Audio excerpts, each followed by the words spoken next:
Imagina que eres un soldado británico en Virginia en 1781 y has hecho todo lo que el imperio te enseñó a hacer. Has marchado bajo un calor que te derrite las fuerzas. Has dormido en campos húmedos. Has visto a amigos caer por enfermedades y balas. Has permanecido en perfecta formación mientras el humo se tragaba el mundo. Y ahora te han dicho que estás a salvo, porque estás en Yorktown.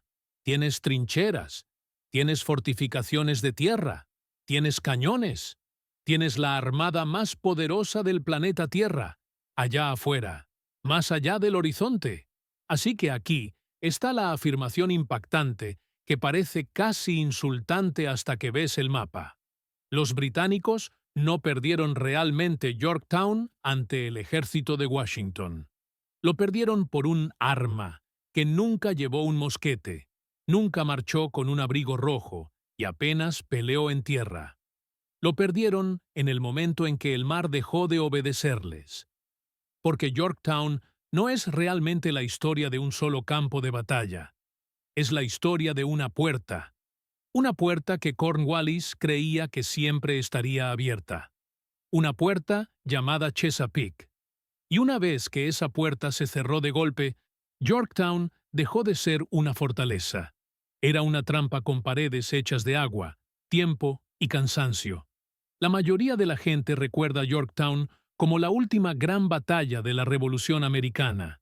Se imaginan a George Washington triunfante, a Cornwallis humillado y una rendición que se siente como el fin de una era. Esa parte es real, pero esconde una verdad más profunda.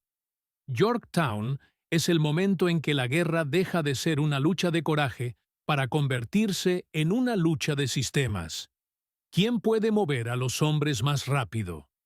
¿Quién podrá alimentarlos por más tiempo? ¿Quién puede guardar secretos? ¿Quién puede coordinar a los aliados? ¿Quién puede controlar el mar el tiempo suficiente para que todo lo demás sea inevitable? Porque para 1781, lo que estaba en juego era mucho más grande que Estados Unidos y Gran Bretaña. Esta guerra era observada por todos los imperios y colonias inquietas de la Tierra. Si la rebelión fracasaba, se convertía en una advertencia: resiste al imperio y serás aplastado. Si la rebelión sobrevivía, si ganaba decisivamente, la idea de la independencia se volvía contagiosa. Y dentro de Estados Unidos, lo que está en juego es personal y brutal. Agricultores, comerciantes, esclavos, soldados negros libres, naciones indígenas, lealistas, patriotas, todos están atrapados en una guerra que no es limpia. Desgarra a las comunidades, obliga a tomar decisiones imposibles, convierte la vida cotidiana en una apuesta. Mientras tanto, en Londres, la guerra es una factura sangrienta. Impuestos, barcos, soldados, convoyes de suministros, política. Incluso cuando Gran Bretaña aún puede luchar, debe responder a una pregunta que todo imperio teme: ¿cuánto tiempo podemos seguir pagando por el control? Así que, si Gran Bretaña puede mantener un ejército importante en el campo de batalla, puede mantener la presión sobre las colonias hasta que la voluntad política se derrumbe. Pero si un ejército británico importante queda atrapado y se ve obligado a rendirse, la voluntad política británica puede quebrarse primero. Y es por eso que Yorktown se vuelve tan peligroso. Porque Cornwallis llega a Virginia creyendo que tiene en sus manos una mano ganadora. Charles Cornwallis no es incompetente, no es tonto. Es un comandante serio en una guerra que se niega constantemente a comportarse como las guerras para las que se entrenaron los oficiales europeos. Estados Unidos es enorme. Las carreteras son inestables. Los suministros desaparecen. La inteligencia es confusa. Los civiles no son un escenario pasivo, son el campo de batalla.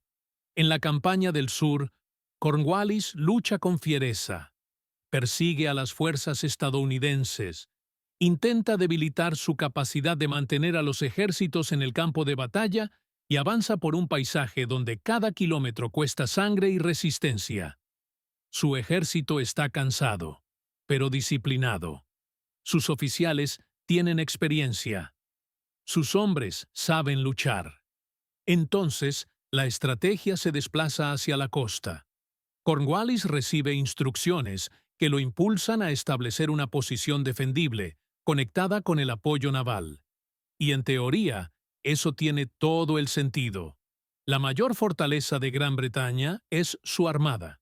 Se supone que la armada es la garantía del imperio de que los retrocesos terrestres sean temporales.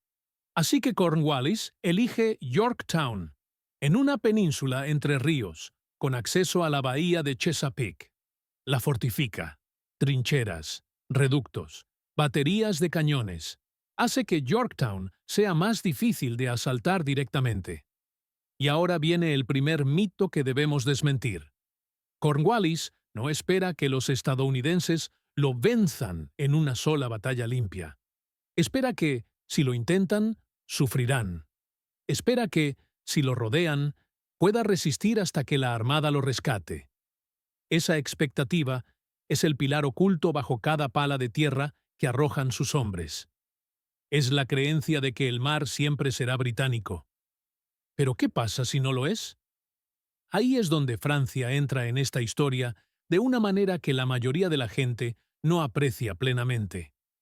Francia se une a la guerra no solo por generosidad, ni por ideales, sino porque Gran Bretaña y Francia han sido rivales durante generaciones. Francia busca venganza por derrotas pasadas. Francia busca debilitar a Gran Bretaña. Y sí, algunos líderes franceses se inspiran genuinamente en el lenguaje de la libertad.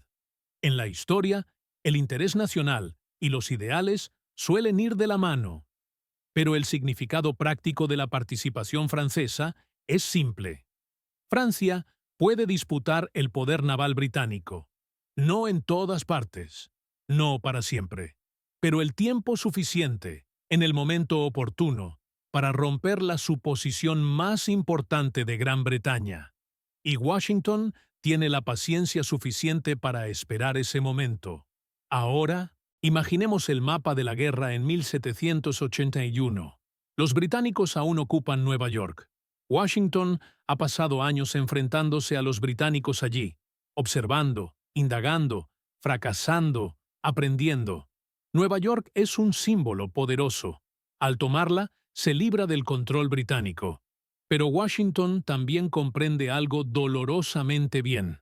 No puede simplemente expulsar a los británicos de Nueva York mediante un ataque frontal. Las defensas británicas son sólidas. La Armada británica puede apoyarlas. El costo podría destrozar su ejército. Entonces, Washington recibe una noticia que cambia el curso de la guerra. Una poderosa flota francesa llega a aguas estadounidenses al mando del almirante de Grasse. Aquí es donde aparece el arma secreta de Yorktown, no como un artilugio, sino como una posibilidad. Si esa flota llega a Chesapeake y permanece allí el tiempo suficiente, Cornwallis puede quedar atrapada. Pero la palabra sí cumple una función aterradora en esa frase, porque una flota no es una varita mágica. Una flota puede retrasarse por el mal tiempo, puede desviarse por la política, puede verse obligada a luchar en el mar, y puede perder. Y si pierde, todo el plan americano se derrumba. De modo que Washington y el comandante francés Rochambeau apuestan por una coordinación tan difícil que parece temeraria. Moverán un ejército combinado desde la región de Nueva York hasta Virginia, cientos de millas, sin que los británicos se den cuenta del verdadero objetivo hasta que sea demasiado tarde para salvar Cornwallis. Y aquí está la primera gran novedad. Esto no es solo una marcha. Es un acto teatral de alto riesgo, porque Washington quiere hacer que los británicos queden mal parados. Debe convencerlos, aunque sea el tiempo suficiente, de que todavía está concentrado en Nueva York. Así que alimenta las expectativas británicas. Crea señales que sugieren preparativos cerca de la ciudad.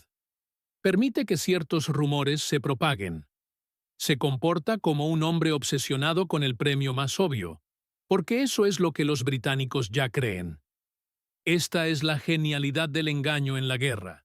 No requiere inventar una nueva mentira. Requiere amplificar la mentira que el enemigo ya quiere que sea cierta. Mientras los comandantes británicos siguen atentos a un ataque a Nueva York, Washington y Rochambeau comienzan a desplazarse hacia el sur. Ahora, imaginemos la escala de lo que están moviendo.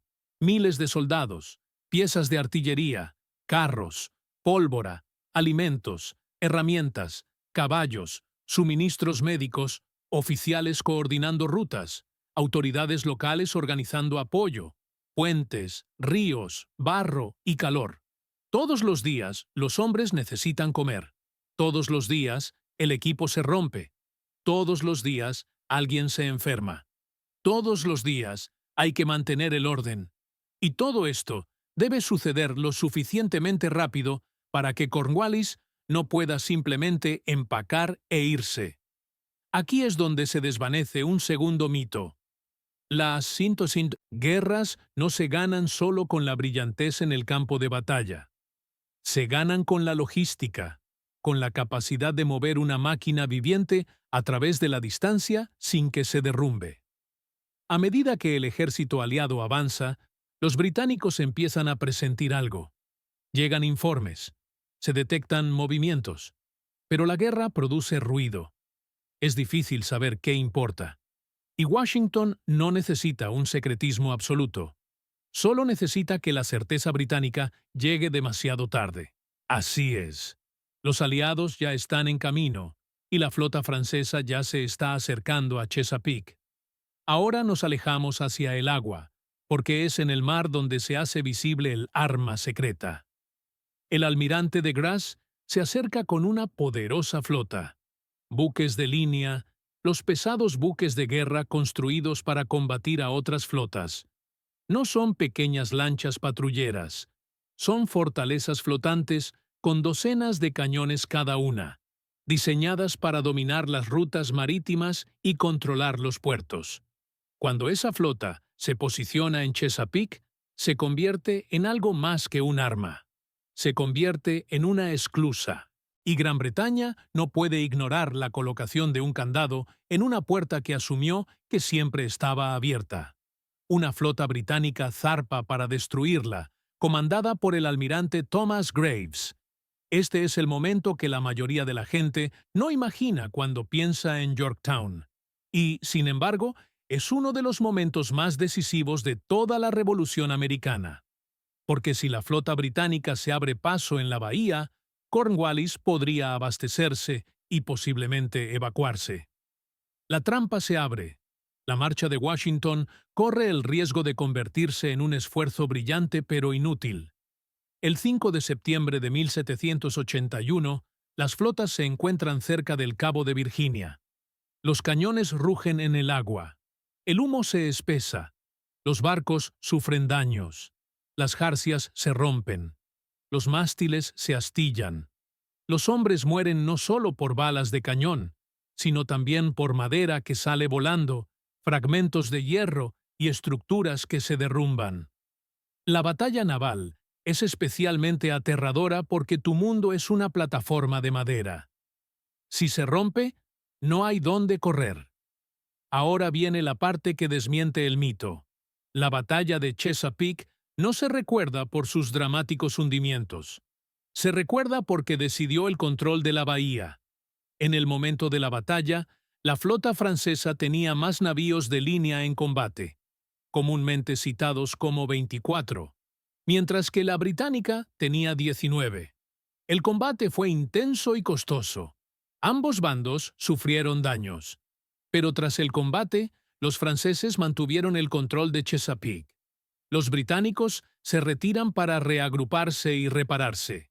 Y esa retirada, ya sea que parezca una medida de precaución, una necesidad o simplemente la realidad del daño y las cifras, lo cambia todo.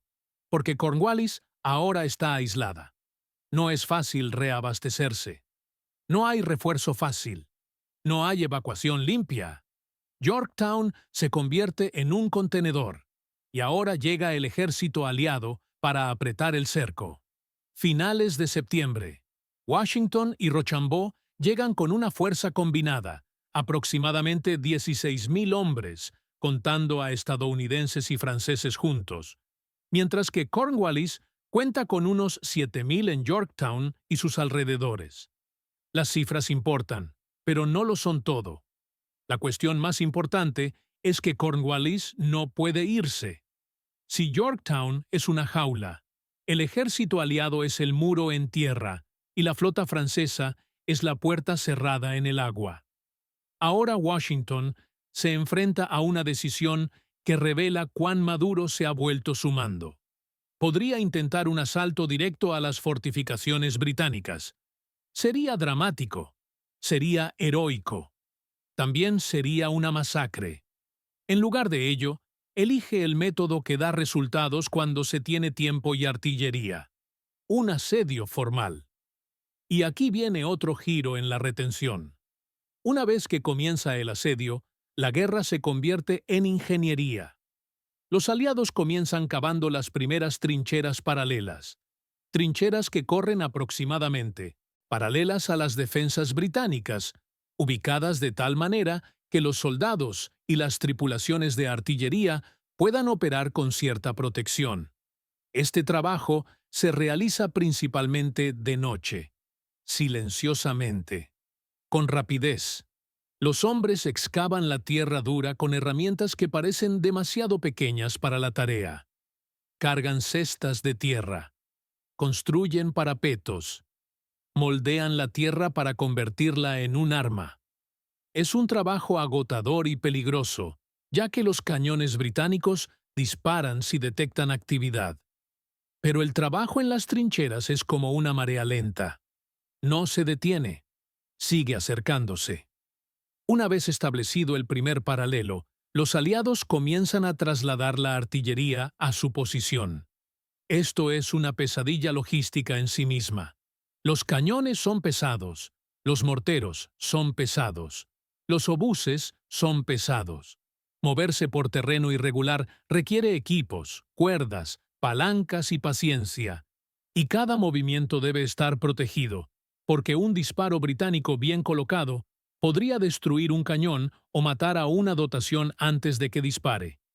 Los franceses aportan una profunda experiencia en el arte del asedio, incluyendo técnicas de ingeniería, gaviones, fascinas, ángulos de trinchera adecuados y una cuidadosa colocación de las baterías.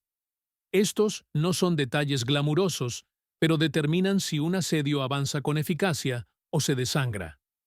El 9 de octubre comienzan los bombardeos, y a partir de este punto, Yorktown se convierte en un mundo de conmoción cerebral constante. Las balas de cañón impactan contra las fortificaciones, destruyen las plataformas de los cañones, destrozan edificios, dispersan escombros que se convierten en metralla mortal. Los morteros añaden un terror diferente. Un proyectil de mortero forma un arco alto, y luego cae en posiciones que parecen seguras del fuego directo. Convierte el cielo en una amenaza. No es fácil devolver el fuego a un proyectil de mortero. Solo puedes soportar.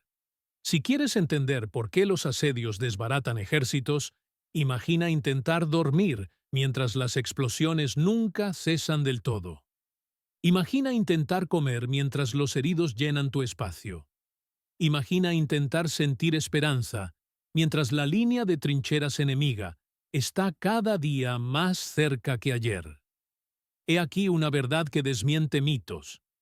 Los británicos no pierden porque sean menos valientes. Pierden porque se les está resolviendo como un problema matemático. Tienen menos armas. Tienen munición cada vez más pequeña. Tienen posiciones dañadas. Tienen agua contaminada y hay escasez de agua. No tienen flota de rescate visible. No tienen salida fácil. Cada día, el asedio se intensifica. Cada día, su capacidad de respuesta se debilita. Cornwallis intenta contraatacar con su propia artillería. dispara cuando puede. Intenta interrumpir el trabajo de trincheras. Intenta mantener la moral intacta. Pero sus cañones son atacados sistemáticamente y sus posiciones se ven degradadas.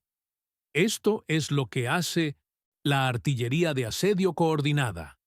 No solo bombardea, desmantela. Los artilleros aliados concentran el fuego en puntos clave. Cuando los observadores detectan una batería británica activa, los cañones aliados la enfocan hasta silenciarla. Cuando un parapeto se debilita, explotan esa debilidad. Esta es la crueldad silenciosa y profesional de la guerra de asedio. Ahora los aliados se preparan para la segunda gran fase, el segundo paralelo, más cerca de la línea británica. El segundo paralelismo es importante porque la distancia lo es todo en la artillería. Una mayor cercanía de los cañones implica mayor precisión, mayor efecto y mayor presión psicológica. También implica que los defensores tienen menos tiempo para responder antes de que sus obras sean violadas. Pero hay un problema.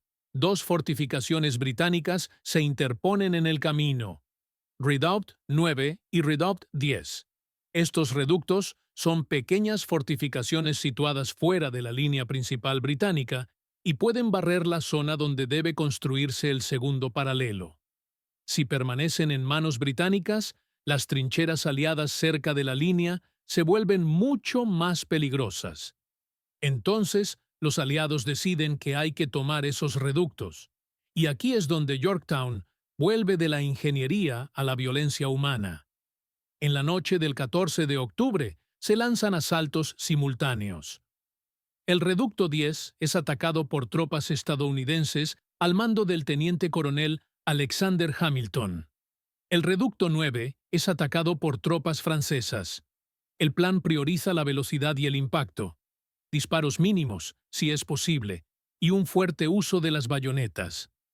En la oscuridad, los disparos revelan posiciones. Las bayonetas mantienen la sorpresa. Comienzan los asaltos. Los defensores abren fuego. Los atacantes avanzan a toda velocidad. Los hombres superan obstáculos. Luchan cuerpo a cuerpo en la oscuridad, con humo, gritos y confusión que engullen todas las líneas ordenadas. Esta no es la guerra romántica de las pinturas. Es una obra cercana, rápida y aterradora. Y es efectivo. Ambos reductos caen en poco tiempo. Este es un momento crucial, porque la captura de Redoubt 9 y 10 no es solo una escena dramática. Desbloquea el segundo paralelismo. Ahora, las trincheras aliadas pueden acercarse y los cañones aliados pueden colocarse en posiciones que hacen que las principales defensas británicas sean cada vez más insostenibles. A partir de aquí, el asedio se acelera. Los cañones británicos se silencian más rápidamente. Las obras británicas se desmoronan más rápidamente. Las bajas británicas aumentan. La moral británica se hunde. Cornwallis ahora se enfrenta a la realidad que todo comandante teme. Puede verse obligado a rendirse no porque quiera, sino porque su posición ya no puede funcionar como tal. Ahora busca escapar. La huida por tierra está prácticamente bloqueada. Las tropas aliadas rodean Yorktown. El escape naval está bloqueado. Los barcos franceses controlan la bahía. Así que, Cornwallis recurre a la última posibilidad: cruzar el río York de noche para escapar hacia el norte. Esto es desesperación disfrazada de planificación. En la noche del 16 de octubre, se preparan los barcos. Las tropas comienzan a cruzar silenciosamente. Una primera oleada logra cruzar. Y entonces llega el acontecimiento clave que hace que la historia pase de tal vez a no. Se desata una violenta tormenta, vientos fuertes, mar agitado, caos. La travesía se vuelve peligrosa y precaria. Los barcos no pueden continuar con seguridad. Las unidades que cruzaron no pueden ser reforzadas ni recuperadas adecuadamente. El plan fracasa. Cuando llega la mañana, las tropas que lograron cruzar se ven obligadas a retroceder, bajo la presión del asedio y la realidad de la exposición. Este momento es el clímax, porque elimina la última opción de Cornwallis. Tras la fuga fallida, la lógica de la rendición se hace inevitable. Las instalaciones británicas están maltrechas. Sus cañones están prácticamente silenciados. Sus hombres están exhaustos, hambrientos y cada vez más enfermos. El segundo paralelo aliado acerca al enemigo demasiado, y la situación empeora cada día. El 17 de octubre aparece la señal, un llamado a negociar. Comienzan las negociaciones. Los mensajes van y vienen. Cornwallis pide tiempo. Washington, consciente de su ventaja, solo permite una demora limitada. Los aliados no desean perder su posición con un ataque imprudente. Quieren una rendición limpia. El 19 de octubre tiene lugar la ceremonia de rendición. Miles de soldados aliados forman dos largas filas, estadounidenses a un lado, franceses al otro, formando un corredor. Las tropas británicas marchan entre ellos para deponer las armas. Cornwallis no aparece en persona y envía a su segundo al mando, Charles O'Hara. Hay protocolo y simbolismo en el intercambio. Los intentos de O'Hara por mantener la dignidad chocan con la realidad de que el ejército británico se rinde ante una rebelión que alguna vez esperaba aplastar. Quizás hayas oído la historia de que la banda británica tocó The World Turned Upside Down. Es un detalle famoso. También es objeto de debate. Probablemente se trate de una tradición posterior, no de un hecho confirmado. Pero aunque la canción sea incierta, su significado no lo es. Porque el mundo se inclina en este momento. No porque Gran Bretaña se derrumbe instantáneamente, pues no lo hace. Gran Bretaña sigue siendo poderosa, sino porque un importante ejército británico es capturado, y el argumento político para continuar la guerra se vuelve mucho más difícil de sostener. Yorktown no termina la guerra el mismo día que termina el asedio. La diplomacia aún lleva tiempo. La lucha continúa en otros lugares, pero Yorktown cambia el rumbo de la historia tan drásticamente que el final se vuelve casi inevitable. Y ahora podemos responder a la pregunta que nos trajo aquí. ¿Cuál fue el arma secreta que destruyó a los casacas rojas británicos en Yorktown? No fue una sola cosa. Era una combinación que funcionaba como un arma. En primer lugar, el poder naval francés en Chesapeake le negó a Cornwallis su sustento. Convirtió a Yorktown de una base en una trampa al bloquear el reabastecimiento y la evacuación. En segundo lugar, las técnicas de asedio aliadas, en especial la experiencia en ingeniería y la habilidad con la artillería de los franceses, convirtieron esa trampa en una máquina que desmanteló progresivamente las defensas británicas. En tercer lugar, la coordinación de las fuerzas aliadas, estadounidenses y francesas, permitió mantener la presión, cavar trincheras, mover armas, asaltar posiciones clave y seguir apretando el nudo sin perder la iniciativa. Y aquí está el verdadero secreto que Gran Bretaña no esperaba.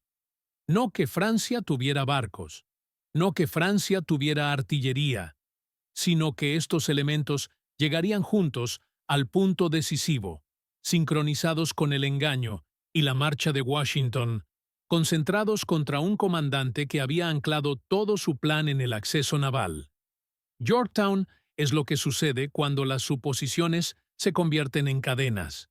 Cornwallis asumió que el mar seguiría siendo británico. Francia arrebató el mar el tiempo suficiente para cambiar la historia. Cornwallis asumió que las fortificaciones ganarían tiempo hasta el rescate. El asedio hizo del tiempo su enemigo. Cornwallis asumió que los estadounidenses no podrían llevar a cabo un asedio formal al estilo europeo de manera eficiente. Cuando a la decisión estadounidense se sumó la experiencia francesa, esa suposición se derrumbó. Ahora consideren el efecto dominó, porque el arma secreta de Yorktown no solo gana una batalla, redefine el futuro. Para Estados Unidos, Yorktown demuestra que la revolución puede hacer más que sobrevivir. Puede ganar contundentemente. Puede obligar a un imperio a negociar. Hace que la independencia se sienta real para la gente común que ha vivido en la incertidumbre durante años. Para Gran Bretaña, Yorktown representa un shock político. Demuestra que la guerra no se trata solo de capacidad militar, también se trata del apoyo público y de la economía que implica sostener campañas a través del océano. Después de Yorktown, continuar la guerra se vuelve más difícil de justificar, especialmente cuando el golpe decisivo ya se ha asestado.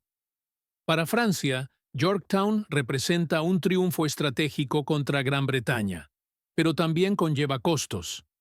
Apoyar el esfuerzo bélico estadounidense sobrecarga las finanzas, y los soldados franceses que luchan en Estados Unidos regresan a casa con experiencias e ideas que se entrelazan con las propias tensiones sociales y políticas de Francia. Y para el resto del mundo, Yorktown se convierte en una señal. Una colonia puede lograr la independencia si logra sobrevivir el tiempo suficiente, si logra construir alianzas, si logra coordinarse y si logra interrumpir el sistema que sustenta al imperio. También existe un legado humano más discreto que a menudo se pasa por alto. Guerras como esta arrastran a los civiles a la maquinaria. Los pueblos alrededor de Yorktown no son escenarios vacíos. La gente vive allí. Las casas sufren daños. Los campos son pisoteados. Las familias son desplazadas. Los esclavos se ven atrapados en promesas cambiantes y peligros de ambos bandos. Leales y patriotas se temen mutuamente. La guerra no es solo fuego de cañón, también son años de vida perturbada. Y esa es una de las razones por las que Yorktown se siente tan pesado. No es solo una rendición, es el momento en que todo ese sufrimiento finalmente parece apuntar a un final. Volvamos ahora a una última reflexión para desmentir mitos. A menudo contamos la historia como si un momento heroico lo hubiera hecho todo. Preferimos una sola causa dramática, un solo genio, una sola arma secreta, como un invento. Yorktown es más inquietante que eso. Yorktown es un sistema que funciona perfectamente durante un breve periodo. Una flota llega a donde debe llegar. Un ejército marcha hacia donde debe hacerlo. Un engaño dura bastante tiempo. Una batalla naval niega el 1900 rescate. Un asedio avanza con método. Los reductos caen en el momento crítico. Una tormenta arruina la huida final. Y la lógica de la rendición se vuelve inevitable. Si quieres una imagen mental que capture toda la campaña, imagina Yorktown como una habitación cerrada. Cornwallis se encierra, creyendo que tiene la llave porque la llave es el mar. Francia retira silenciosamente la llave. Washington y Rochambeau no destrozan la puerta con una prisa heroica.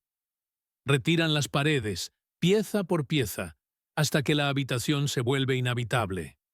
Cornwallis intenta escabullirse por una ventana que da al otro lado del río, y la tormenta la cierra de golpe.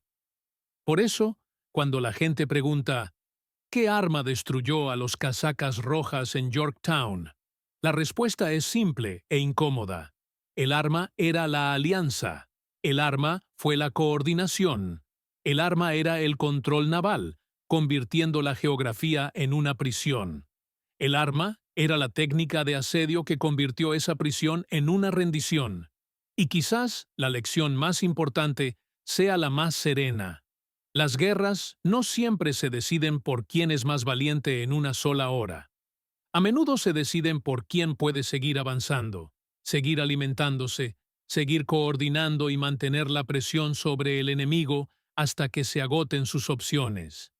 En Yorktown, los británicos no solo perdieron una batalla, perdieron la capacidad de elegir lo que sucedería después. Y en la guerra, perder la posibilidad de elegir es a menudo el principio del fin. Así que, para cerrar, Reflexionen sobre esta pregunta, porque cambia el modo en que ven la Revolución estadounidense. ¿Se conquistó Yorktown por tierra? ¿O quedó sellado en el mar en el momento en que Gran Bretaña no logró abrir la puerta de Chesapeake? En cualquier caso, el resultado es el mismo. El mundo que vino después de Yorktown no era el mundo que existía antes. Una nueva nación pasó de la idea a la realidad. Un imperio se enfrentó a los límites de su alcance, y cada rebelión futura aprendió algo peligroso del arma secreta de Yorktown. Si se puede interrumpir el sistema que sustenta el poder, si se puede negar el movimiento, negar el reabastecimiento, negar el escape, entonces incluso el ejército más fuerte del mundo puede ser reducido a una fila de hombres que deponen sus armas, uno por uno, en el polvo. Y es por eso que Yorktown todavía importa.